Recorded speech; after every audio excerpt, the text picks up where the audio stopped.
Hi guys! We just got back from our very first trip with our little guy to the happiest place on earth, Disney World in Orlando, Florida. It was super fun and exciting. I feel like I might look a little out of place with these on, not in the park, so I'll take those off for now.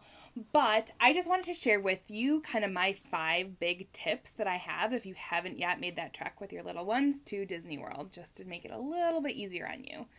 So my first tip is to bring snacks. I went grocery shopping before we left and I bought tons of snacks and prepackaged little baggies and sizes, and it was a huge money saver for us. So I kept most of them, back at the hotel room, but every morning before we went to the park, I would fill up a gallon-sized Ziploc bag with a variety of snacks, and I always made sure that we had snacks so that if we're waiting in line for something, we had them right there on hand, and it saved a lot of money for sure.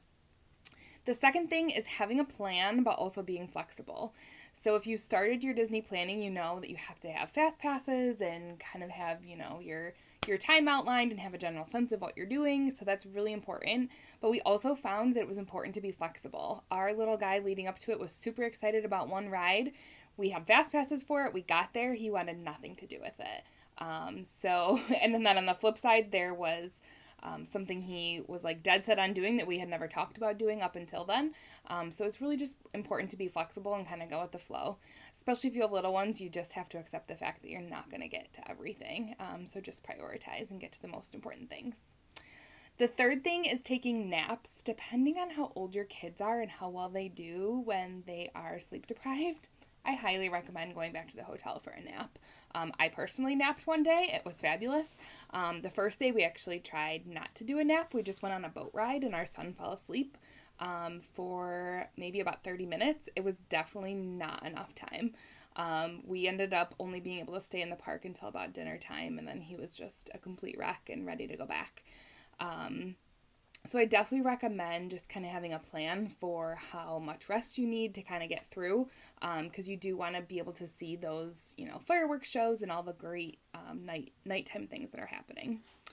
The fourth thing I would say is to bring a stroller, depending on how big your kids are, how tired they get, how old they are. I would really recommend a stroller if your kid can fit in it. Honestly, it's so much walking. I think we walked about 8 miles a day. So there is stroller parking. You have to park your stroller before you get on a ride. So you'll still be doing plenty of carrying your kid in line as they get tired and impatient. The other thing I'd say about strollers is to do whatever you can to make your stroller stand out. You might even want to invest in one of the expensive Disney balloons when you get there. But the thing is when you park your stroller, a lot of times the cast members at Disney have to move them and kind of reshuffle them to fit more in there. So you might go back after the ride and not be able to find your stroller easily. So whatever you can do to make it stand out is huge.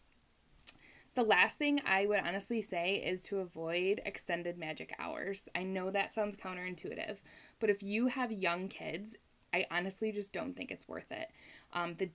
Our first day, we attended a park that did not have extra magic hours in the morning, and it was so nice. The bus ride was great. It was quiet. There weren't a ton of people. We got right through the security line, got into the parks, no lines at all.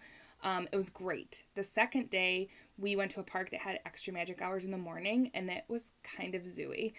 The bus ride was like completely packed. Some of us had to stand. It was a huge long line to get through security, checking your bags, a long line to get through the ticket lines, to get into the park, and then it was like a mad dash, people like running to rides to try and be the first in line. It was just crazy. I feel like if you have kids, it's just not worth it. So, I threw a lot at you. Those are my top 5 tips. And feel free to reach out if you have any other questions. I would also highly recommend using a Disney travel planner. My sister is one. Her name is Kate Oyer. I can connect you with her. I would be happy to do that. Working through her to book your Disney trip does not cost you anything additional, and let me tell you, it is so worth it. She's a Disney expert. She will ask you all the questions that you need to think about ahead of time. She'll book your fast passes, your dinner reservations, all that stuff. Again, it doesn't cost you anything additional, and I just think it's totally worth it because planning a trip to Disney is a lot of work, and any help you can get is certainly to your benefit. So if you have any questions, feel free to reach out, or like I said, reach out to my sister, Kate Oyer, Travel with the Magic.